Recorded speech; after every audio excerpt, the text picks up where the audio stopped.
playing Maxime's jingle on my way up here. That is a new low for the Parliamentary Press Gallery.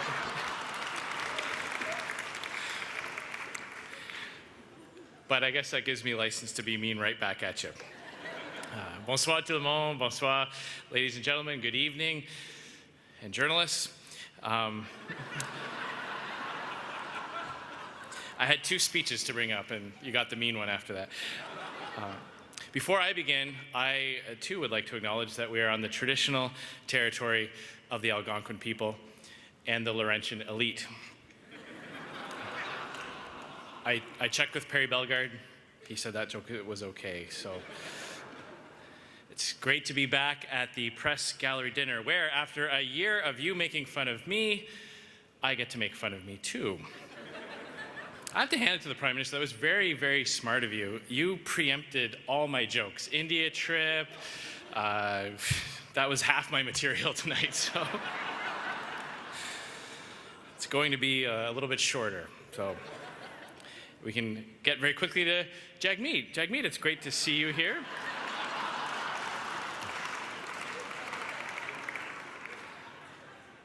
I don't know which table you're sitting at, but it's so good to see you with a seat here in Ottawa after all this time. So there you are. Someone asked me if I was going to make a milk joke tonight, and I said yes, of course. You know, it kind of worked last year. So I was on my way. I was a little nervous because I didn't want it to end up in Maxime's final copy of the book, but I thought it worked well last year. You know, it's kind of risky going to the same time, but I was a little bit worried for Jagmeet because when I went to buy the jug of milk, it had this on it, and I thought we gotta talk. I've got some.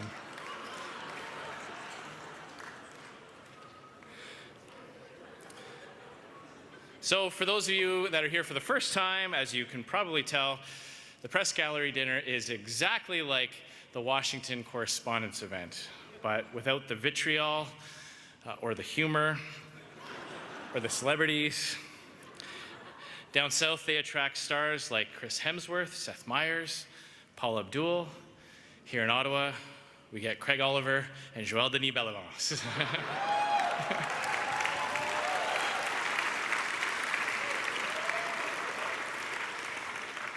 And I don't like some of the connotations that have been thrown at the Conservative Party of Canada. A lot of people here have this impression that Conservatives hate fun. That is only 90% true.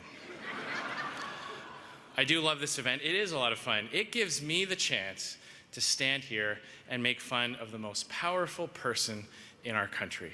And, you know, Prime Minister, you just had some great words about the role the press plays in criticizing the person who makes all the decision in this country. I get to do the same thing. I mean, where else can you make these types of pointed jokes about the person who makes all the decisions in our land? So Jerry Butts walks into a bar.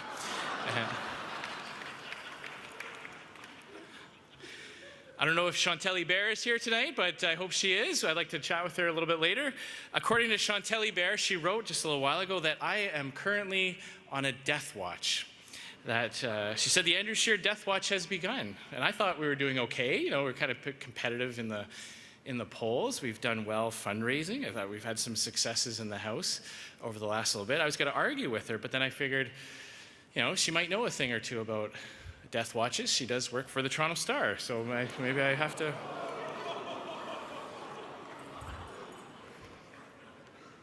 And I saw, you know, it's kind of an innovative story development. La Presse announced that it was going to become a not-for-profit, which I don't know why that made headlines, because I thought all newspapers were not-for-profit, and just kind of fit right in. And I know I said this last year, but I can get away with that, because as I mentioned, my dad does have a post-media pension, and one of our hosts said, just please buy one. You don't have to read it. You do just, you know, pick one up.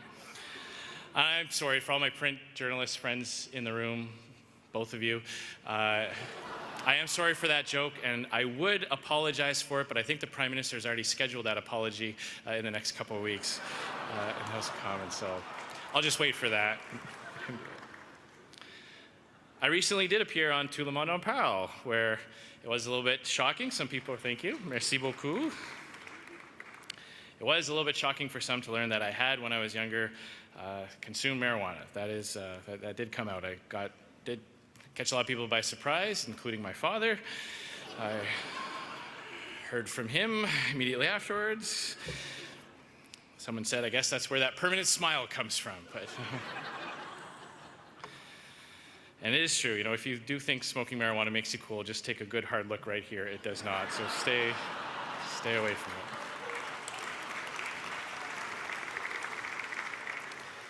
Et comme vous le savez, je travaille très très fort pour améliorer mon français.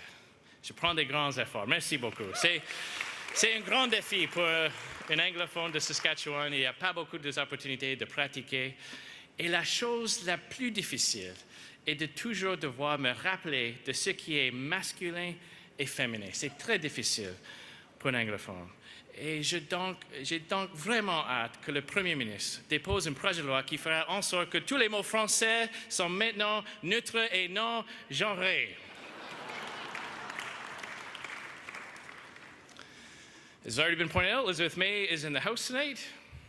There's no joke there, that's just more of a warning. But Elizabeth.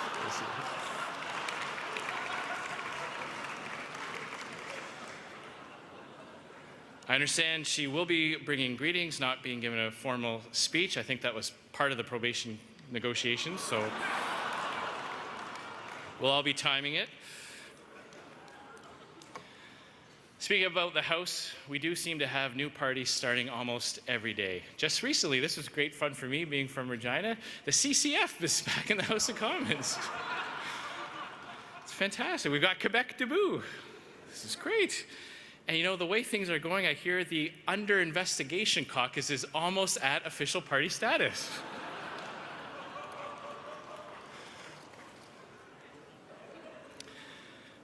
I'm not sure. I really enjoyed my meal. How did everyone enjoy their meal tonight? I thought it was fantastic. Even better than last year. I'm a bit of a foodie. I like to think about, you know, what pairs well with different things. And I did try to get the press gallery to order some wine from the Beauce, but it turns out the grapes were a little sour, so it didn't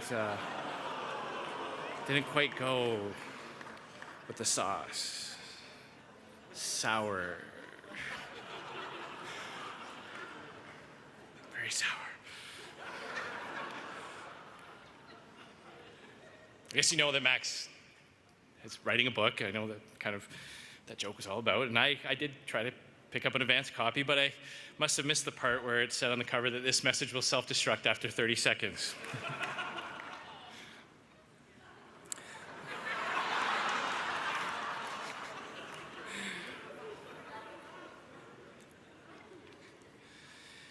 I've heard a lot that you know, this comes up every once in a while about whether or not Conservatives talk to the media, whether or not we support the environment or the arts. But I mean, look at Conservative campaigns. You know, some of these Conservative rallies were recently creating more jobs for actors than many other industries out there. But I am rooting for Doug and the PCs. I mean, just all you have to do is take a look at who they're running against. I mean, the Ontario NDP are literally running a candidate who hates Christmas. And that's causing even our side to say, come on, lighten up a little bit. Quebec is Bloc québécois is having their own difficulties. Vous savez sans doute que Martine Ouellette doit se soumettre à un vote de confiance bientôt. Alors, s'il vous plaît, chacun d'entre vous, vous devez acheter votre carte de membre du Bloc. Vous devez convaincre vos voisins, vos amis et vos collègues, car je n'ai qu'un seul souhait sur l'issue de ce vote. C'est que Martine Ouellette reste chef du Bloc le plus longtemps possible. Donc, tout le monde, allez visiter www.sauvonsmartine.ca. But I thought, you know, a lot of people writing books now. Max, the Prime Minister just published a book. You know, it's impressive. I don't buy this whole thing about not being able to read briefing notes more longer than a cocktail nap. You got to be able to do more than that if you're writing a book. So I pulled a few strings, and I got an advanced copy of the Prime Minister's book. And I got to tell you, it's really good. I mean, I got through the first 3 chapters and only used up 1 box of crayons. It is a real page turner. But I'm going to write my own book, so I thought I'd throw a few titles out at you. You can let me know what you think. Give me some some feedback. There's two here. Mona Lisa, the Cheshire Cat, and me. Enigmatic smiles throughout the ages. Might work. 50 Shades of Beige. Andrew Scheer, secrets for interior decorating. How about the real Marshall Plan? Hamish's secret plot to take over the world. That might work. Might help with the rebranding, who knows? Got the Minister of International Trade here this evening. I'm not sure if Mr. Diaz is still here. Is Jerry still? I saw him during the cocktail. I'm not sure if he stuck around. You know, we do need to work on some rebranding. I know things are, you know, I don't like to read polls. There'll be good ones, there'll be bad ones that can go up and down. But I think things are, you know, a little bit shaky. I've got some caucus members writing books. Now they're suing me. Some former leadership contenders aren't running again. But hey, I've still got DPAC.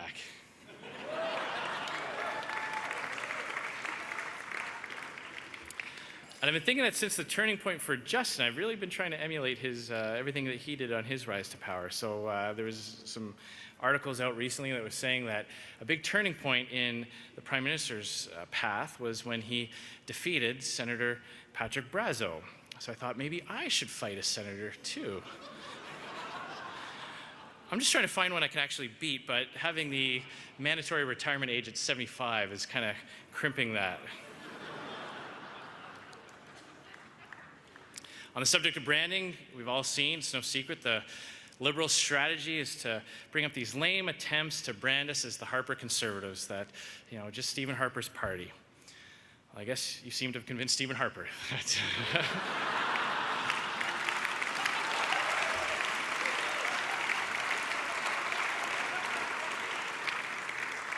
And maybe it'll be like that episode of Dallas where Bobby steps out of the shower and it's all been just a dream. But I can't blame him for wanting to stay involved. I mean, the world is a scary place. There's international conflict, trade uncertainty, political instability, and so much of it is happening over Twitter with random policy announcements, bizarre personal attacks, incoherent streams of consciousness all out over Twitter in these bizarre posts. I don't know where Jerry Butts gets the time to do all that work.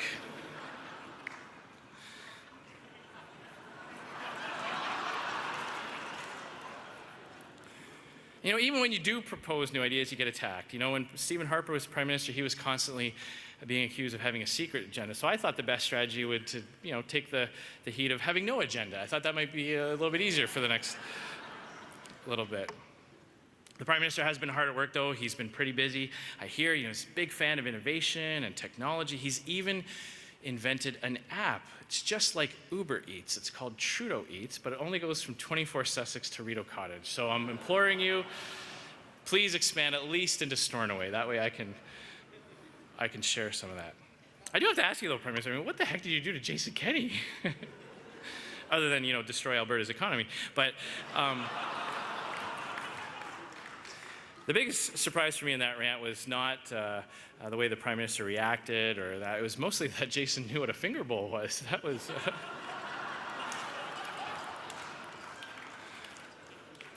But you know, you've been hard back at work. You've been, you know, attending a few more QPs than you were before. It's great, but you know, I just want to encourage you.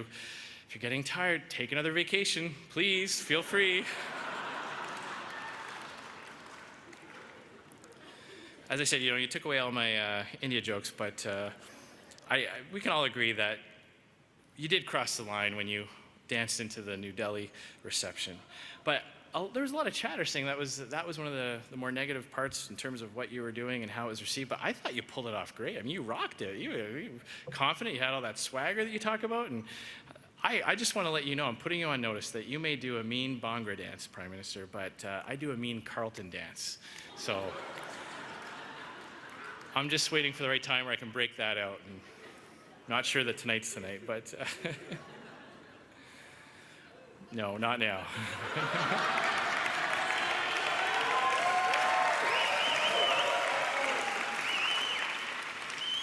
If this had anything in it other than milk, maybe, but no. I'm not sure whether you know this, but tomorrow is the 1-year anniversary of me becoming leader of the Conservative Party of Canada.